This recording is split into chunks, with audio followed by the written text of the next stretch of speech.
नमस्कार दोस्तों, एक बार फिर से आपका स्वागत है हमारे इस यूट्यूब चैनल में जिसका नाम है अकाउंटिंग नॉलेज। तो आज हम बात करेंगे इस वीडियो में कि हम अपनी आईटीआर, अगर हम किसी लास्ट 3 ईयर की आईटीआर अगर हम फाइल करना भूल चुके हैं और अगर हमें उसको फाइल करना है तो गवर्नमेंट ने एक नया फॉर्म निकाला है जिसका नाम है ITR U। इसे हम अपडेटेड ITR भी कहते हैं। इसका सेक्शन है ITR 139 ब्रैकेट में 8A। तो आज की इसी वीडियो में हम जानेंगे कैसे आप अपना लास्ट के 3 ITR रिटर्न कैसे फाइल कर सकते हैं और कौन कौन फाइल कर सकता है, कौन कौन फाइल नहीं कर सकता है, वो सब कुछ जानेंगे आज की इस वीडियो में। अगर आपने हमारे चैनल को सब्सक्राइब नहीं किया है तो आप इसको चैनल को सब्सक्राइब करें तो और बेल आइकन भी दबाएं जिससे आपको लेटेस्ट वीडियो मिलते रहे। हमारी कुछ वीडियो हैं ये भी आप ज़रूर देखे करें। चलिए जी, मैं आपको पहले कुछ जो जानकारी वो मैं आपको बताता हूँ कैसे आपको करना है। कि पहले हम जानते हैं कि कौन कौन रिटर्न ये फाइल कर सकता है।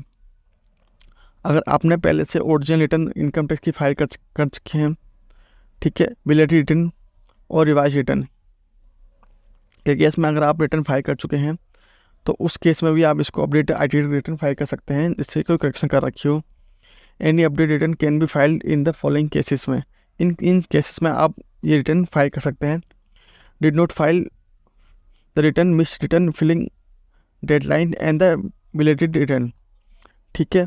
Income is not declare correctly, अगर आपने अपनी इनकम टैक्स रिटर्न में कोई करेक्टली कुछ रह गया या कुछ फाइल करना रह गया था तो वो भी आप फाइल कर सकते हैं ताकि इन फ्यूचर आपको इनकम टैक्स डिपार्टमेंट से कोई नोटिस ना मिले।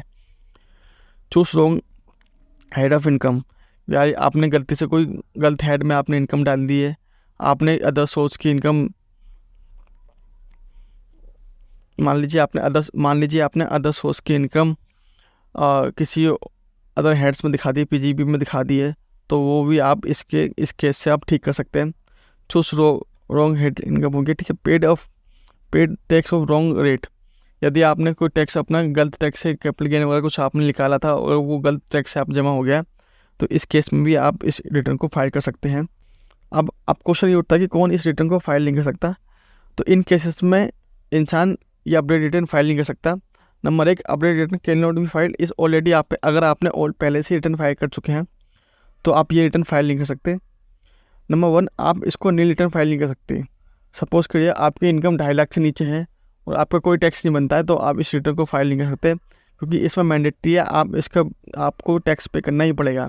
इन केस आप मान लीजिए आपको अगर बैंक वगैरह में नीड है तो आप क्या करिए, आप अपनी इनकम 2.5 से 5 के बीच में दिखा के आप 1000 रुपीज़ टैक्स जमा करके आप ये रिटर्न फाइल कर सकते हैं, ठीक है। और आप अपने लॉस के रिटर्न भी फाइल नहीं कर सकते। मान लीजिए आपकी कोई लॉस है, आपका कैपिटल गेन में लॉस है या आपका PGB में कोई लॉस है तो वो आप लॉस की रिटर्न इसमें फाइल नहीं कर सकते। इसमें ये भी रूल है कि आप अपना लॉस को कैरी फॉरवर्ड नहीं कर सकते। Number 4, for claim in refund amount, मान लीजिए आपने TDS रिटर्न क्लेम किया और कुछ TDS आपका रह गया है तो वो भी आप TDS आप इसमें क्लेम नहीं कर सकते, ठीक है। ये भी आप इसमें मान लीजिए आप TDS जो आपका TDS बेनिफिट था वो तो आप ले सकते हैं लेकिन आपको एज अ रिफंड आपको क्लेम नहीं कर सकते। जितनी आपकी लायबिलिटी थी उतना आप अपनी वो दिखा के टैक्स लायबिलिटी, जितना आपका TDS था उतना आप लायबिलिटी दिखा के आप इसको प्रॉपर तो आप इसको यूटिलाइज तो कर सकते हैं लेकिन आप इसका रिफंड नहीं ले सकते। When you update return is result is low tax liabilities, मान लीजिए आपकी जो अपडेटेड रिटर्न है ये जो आपकी ओरिजिनल रिटर्न है उससे नीचे नहीं होना चाहिए तो अभी आप ये रिटर्न फाइल नहीं कर सकते, ठीक है। तो what is the time limit is ITR file. तो टाइम लिमिट ITR फाइल करने की होती है। मान लीजिए आपका सिस्टम में 2021 चल रहा है, मैं करंट के डेट में बात कर रहा हूँ, तो इसकी लास्ट डेट है 31 मार्च 2024, जो कि आपकी तो 3 दिन बाद एक्सपायर ये डेट आपकी ख़त्म हो जाएगी क्योंकि लास्ट डेट 31 मार्च 2024 है। फाइनेंस है 2021 की, 21-22 की असेसमेंट ईयर, 22-23 की 25 है और 23-24 फाइनेंस ईयर की 22-23 की और इसमें 23-24 के लिए आपकी 26 है।